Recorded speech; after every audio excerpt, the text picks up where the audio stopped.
Good afternoon, everybody. Today I'm chatting with Peter Kent from First Phosphate. Peter's a little bit different than most of the junior mining executives we talk to because he has a history both in journalism and as a well-known Canadian politician. Peter served as the Minister of the Environment under Stephen Harper's government. Peter's worked as a news editor, producer, foreign correspondent, and news anchorman for various networks in Canada and the US, most notably Global TV. But one of the projects he's decided to devote his time to is a phosphate deal out of Quebec that's focused on creating phosphate that can be used in lithium iron phosphate batteries.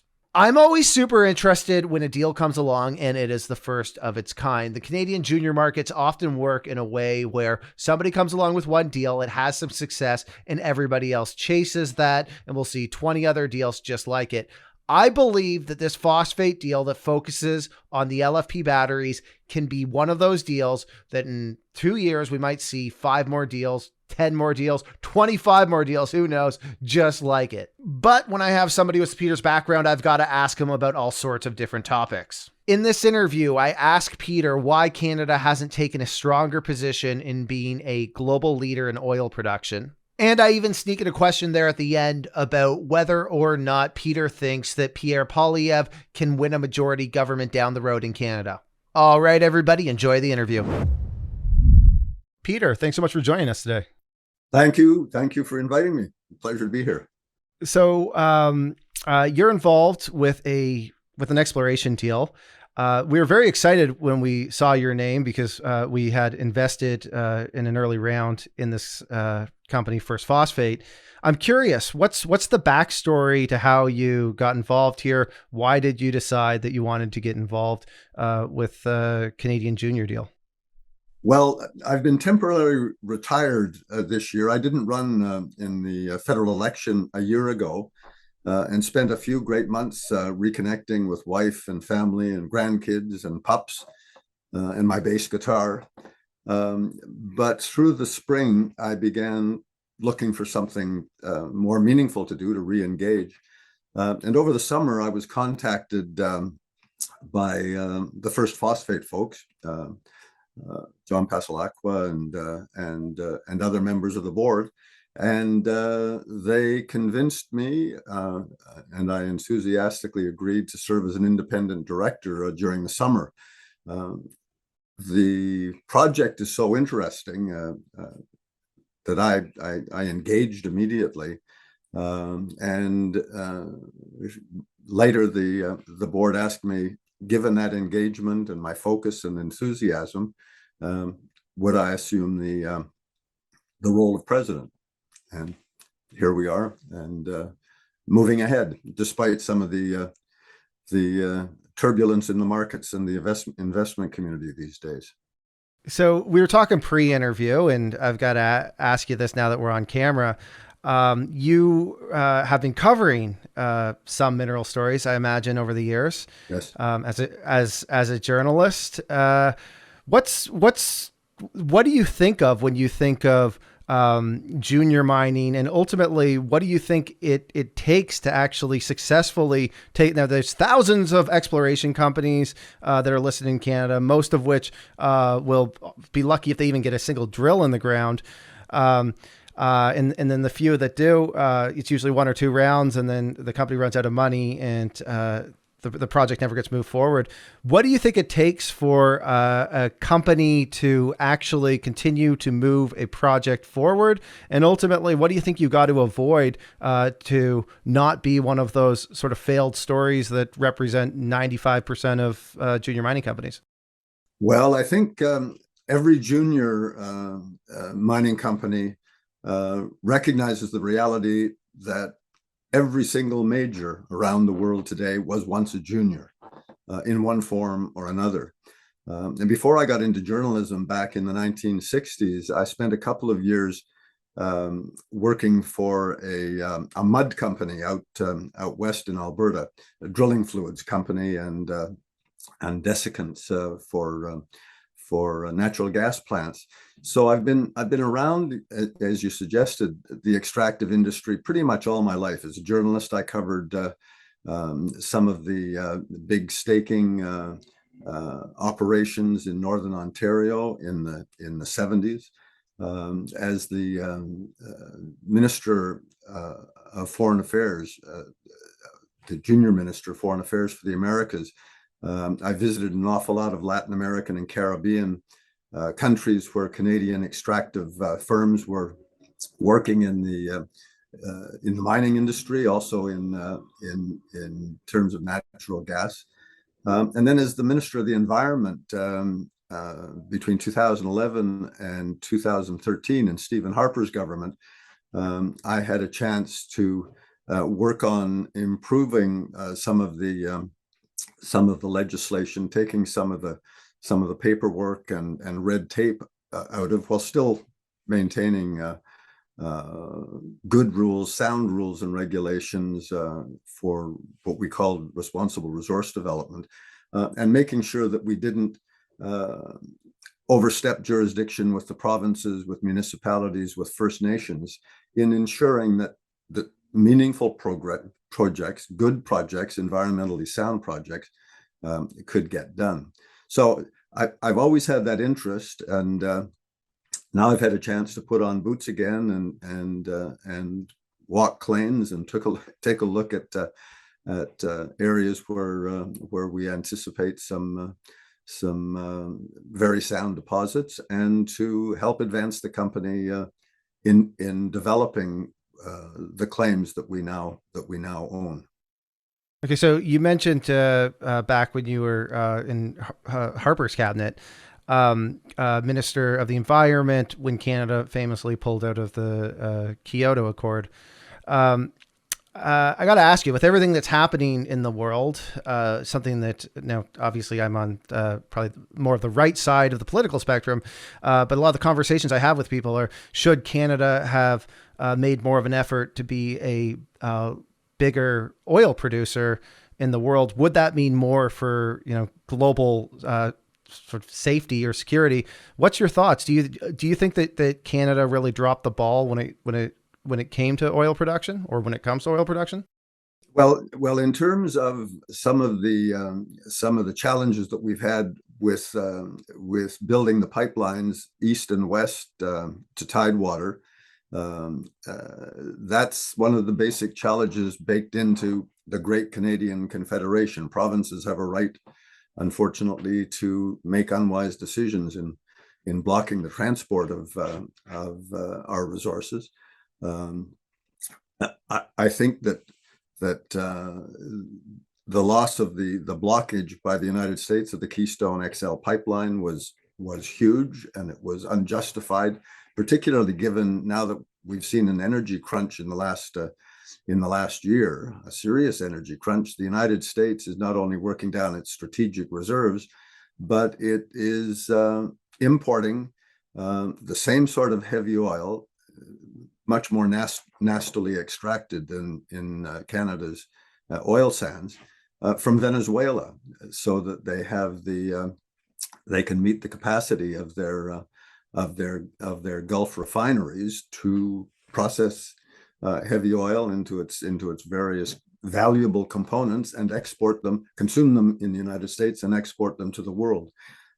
So yes, we could have done a better job. I think some of the potholes that we hit were not of Canada's making. They certainly weren't of the industry's making, because and you mentioned our cancellation of Canada's membership in Kyoto. Kyoto was aspirational. It was good. Everybody, even Prime Minister Chrétien's chief of staff, said there was enthusiasm. Canada's signature was basically put on a napkin, the back of a napkin. And in the years between Canada signing onto Kyoto and the time that we abandoned it, the emissions had gone up by more than 35% in Canada. So nothing had been done, and that's been true of even the Paris Accords. Everybody signs on, but very few companies actually are able to achieve reductions. We achieved modest reductions during the term of the Harper government, not as much as we might have, but far more than any number of countries around the world who who had made impressive speeches at the time of commitment at the COP, but never really delivered. And of course, Canada's contribution, our annual contribution to global emissions, is less than 2%. I don't know what it is precisely today, but if Canada were to shut down today, absolutely, it would have no impact on avoiding the temperature increase or the megatonnage output of the globe. Now we have to do our own thing. I believe we really do have to commit. I think we have to balance mitigation, reduction of emissions, with adaptation, because we see these extreme climate situations, fires, floods, hurricanes, typhoons, even earthquakes, which are a byproduct of climate change, which is real. On that point, for any in the audience who have doubts about where I am on climate change, go to the CBC archives, 1982, for a half-hour program called The Greenhouse Effect, which was one of the very first. We won awards in different places around the world for recognition of the greenhouse effect, climate change, global warming. And a lot of the questions that were in that documentary, that mini documentary, are still not answered today in terms of how fast, how drastic, changing shorelines, changing climates, changing reality. So what do you think that the world needs to do to have a drastic reduction in carbon emissions? Like, is the answer nuclear? Is it hydrogen? Where, if in 30 years the world has meet a bunch of these sort of climate goals, where do you think that we're going to be sourcing our energy from?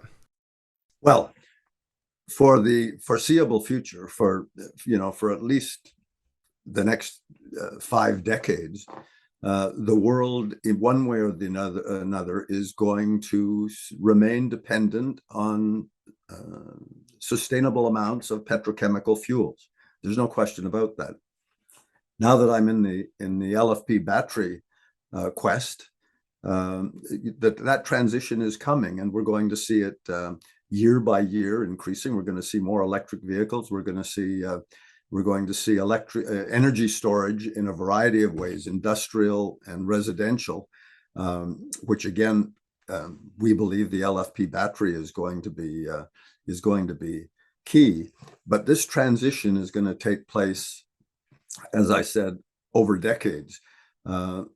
Nuclear certainly is although some environmentalists dispute this, is a clean and green source of energy. Hydroelectric, Canada has been blessed in so many ways, Kitimat, Quebec. So Canada has everything. Unfortunately, we're not using the final years of carbon fuels the way we should, I believe. To say that there isn't a business case for Canadian natural gas delivered to Europe is simply wrong, I believe. I know that there are some, particularly the current government, who believe you got to shut down carbon extraction now. But I think that's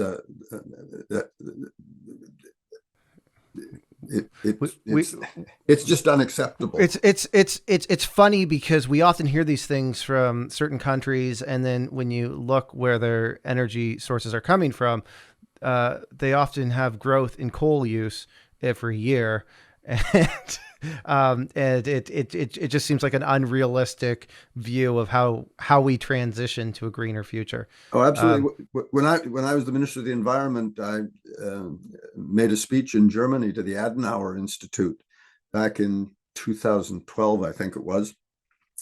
And in the question and answer, and basically it delivered Canada's commitment to recognize that there is a phenomenon known as climate change, and that we need to reduce global emissions in a variety of ways with regulation, with technology. But in the question and answer period, someone stood up and said, why is Canada still allowing coal-fired electrical generation? And my answer was then, well, we've just banned the development or the building of any new old technology coal-fired generating stations, and we're phasing coal-fired electricity generation out across the country, across industry. And I said, but I have a question for you. When I flew into Berlin and looked down at the Rhine, I saw along the river for as many miles as I could see, huge barges filled with coal. Why is Germany still burning that volume of coal? And the answer came back, and again, it was from a very informed audience. The answer came back, well, our steel industry is far too important to put out of business by abandoning high quality thermal coal. Mm-hmm. Hypocrisy takes a variety of forms. And, you know, the same in Germany's decision now, after making a bad decision on committing to the Russian gas pipeline, to shutting down the nuclear industry, save for a couple of stations, which they're now keeping in reserve, because obviously there's going to be an energy crunch coming this winter. What do you think happens to oil prices after the midterm elections? Oh, I don't know. Honestly, I have never been able to really, depending on OPEC and its various production choke points, it's a mug's game trying to guess. Yeah, I worry that it makes so much sense that oil is going to fly post midterm elections as Biden depletes the strategic reserve, and OPEC they're going to announce somewhere between 500,000 to 2 million barrels a day of production cuts. That it seems like oil's destined to be back above $100 by the winter, but it's a geopolitical weapon that can be used in a variety of very damaging ways, and it's not very helpful given all of the other geopolitical economic negatives that we're trying to deal with. The war in Ukraine, China, Taiwan, inflation, government, central banks with too much liquidity. Okay, so let's talk phosphate. Okay. For our audience who don't really know a lot about electric vehicles, there's two main batteries that are kind of in the EV world right now, right? Like the two popular ones. We've got the cobalt batteries, the NMCs, which are probably more popular right now in North America and with Tesla.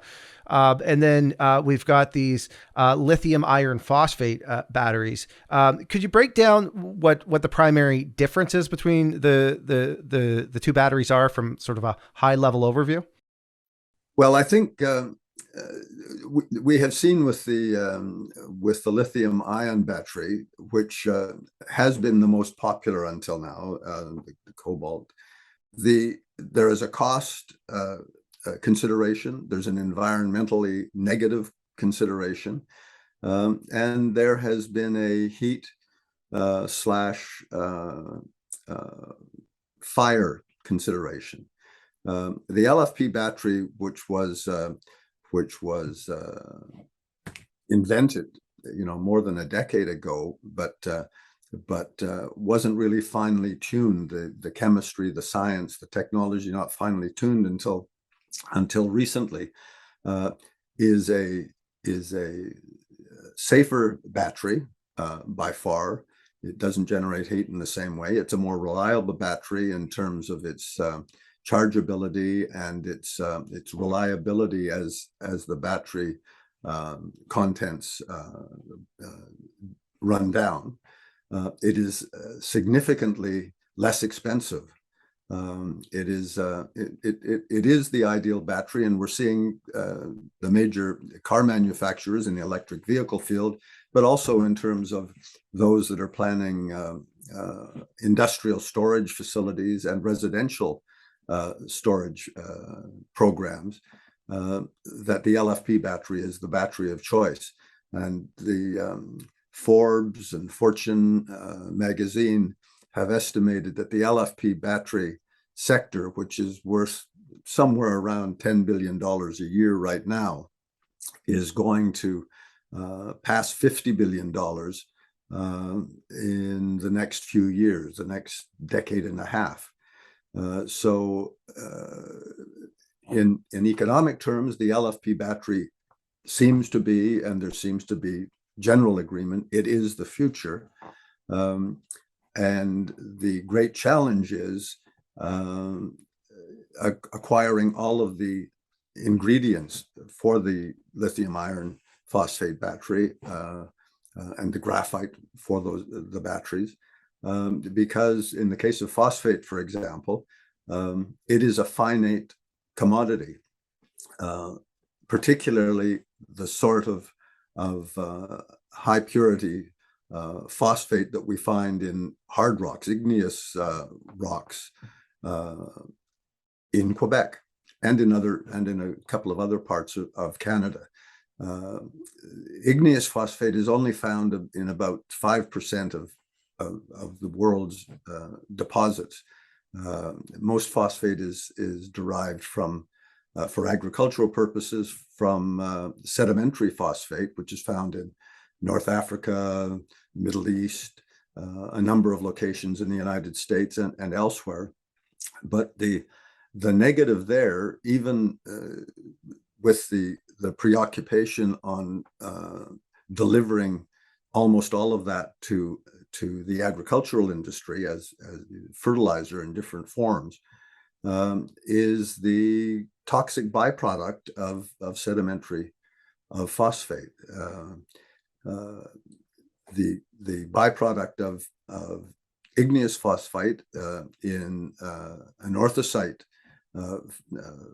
deposits, as we have in Quebec in the First Phosphate holdings in the Saguenay region, is that there are no deleterious or minimal deleterious side effects, and those byproducts can be used. The gypsum, for example, can be used for construction materials, where in North Africa, very often mining companies simply dispose of their toxic materials by dumping them into the ocean, or where in Florida, in the phosphate region known as Bone Valley, there are huge waste storage facilities of radioactive material, hard material, or liquid waste, which is highly toxic, and which, again, in the Florida region, has been blamed for a cancer rate which is six times normal. And just a little side story to that is Hurricane Ian seems to, and environmentalists are still investigating and sort of evaluating the damage done, but a number of these large storage ponds were actually breached by the rains and the tidal surge from Hurricane Ian. So I think that the arguments in favor of igneous phosphate of the sort that we have in Quebec are going to increase. So what can you tell us about the land package that you've acquired in Quebec? Has there been previous drilling on it? And what's the strategy to sort of prove out the asset? Sure. Well, the First Phosphate is a company that was formed earlier this year, in the spring this year, and we acquired stake property and have acquired other properties recently, consolidated other properties in the area. We now hold 1,500 square kilometers of staked property, wholly owned. Drilling has taken place in the past on the principal site known as Lac l'Orignal, Moose Lake, which with two other deposits in the area had 89 core drillings done, and we have been working to complete preliminary assays of that material, submitting it both to Queen's University, with whom we have an agreement with the Pufahl Institute at Queen's University, and at SGS Minerals in Lakefield, in preparation for the filing of our 43-101, the initial resource estimate. That's going to be filed in the next several weeks, and we expect it to encourage further drilling, core drilling, infill drilling. As well, we have some recent acquisitions in an area known as Bégin-la-Marche, where some surface grabs have again been encouraging, and drilling will take place there in the early months, we believe, of next year. Okay, so you mentioned the Queen's University partnership. Can you give us a little bit of color on exactly sort of what you guys are doing with them? Sure. It's with the Pufahl Research Group at Queen's University, headed up by a gentleman called Pierre Poilievre, who is an international authority on mineralogy and is widely experienced, not only on this continent but around the world, on phosphate extraction and refining. The agreement with Queen's University is on top of the basic work, the traditional work, and work which is done with great professionalism by SGS Minerals, but he uses a variety of high-tech analytics to take a look at the right down to the specific contents of the ore material, to advise on its identity and on better ways of more effectively refining the high quality phosphate from the crushed rock ore to produce a better concentrate, better productivity, and eventually more of the concentrate to be further refined into extreme high purity phosphoric acid for integration into the LFP battery chain. That makes sense. Okay, I got one last question for you. I'm going to turn away from phosphate for a second. It's just something I've got to ask you, somebody who's been involved in politics in the past. Pierre Poilievre. In our world, he's got a huge following with younger people, perhaps because he loves Bitcoin, perhaps because he takes shots at what's happening with housing, of which many young people in Ontario and BC view homeownership as being out of reach. But he's done some stuff that I think will cost him with some of the more, we'll say, centered or left-leaning voters, to put it politely. Do you think that, and I know it's early, but do you think that Pierre can win a majority government in Canada? Well, full disclosure, in the recent Conservative Party leadership race, I supported one of the other candidates, Jean Charest, former minister in Brian Mulroney's government, former leader of the former premier of Quebec. I hear what you're saying, and as I am, and I'm an evolving bipartisan, so I'm keeping out of the partisan political game at the moment, but I think that there's no question. It is a fact that Pierre Poilievre has been the most effective critic of the Trudeau government's the management of Canada's budget over the past 7 years. There's also no question that there was some controversy related to his candidacy this year in terms of relationship with the Freedom Convoy, his recommendation of cryptocurrency as a hedge against inflation, his suggestion that the governor of the Bank of Canada be fired.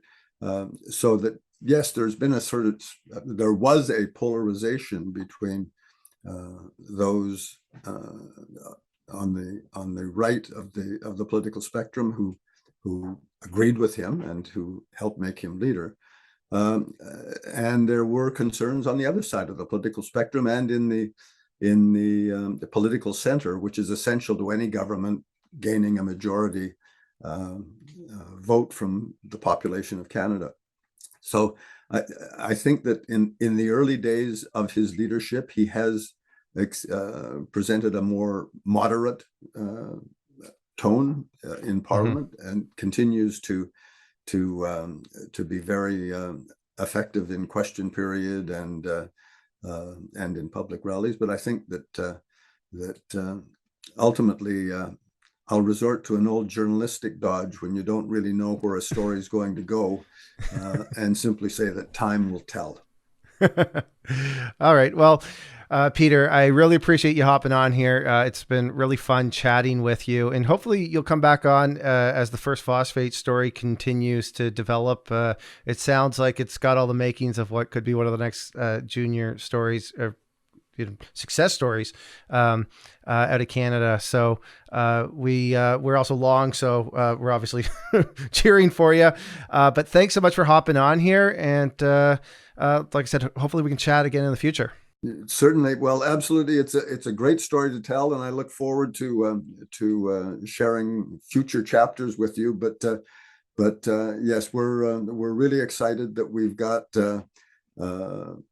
great deposits. First of all, we have a plan to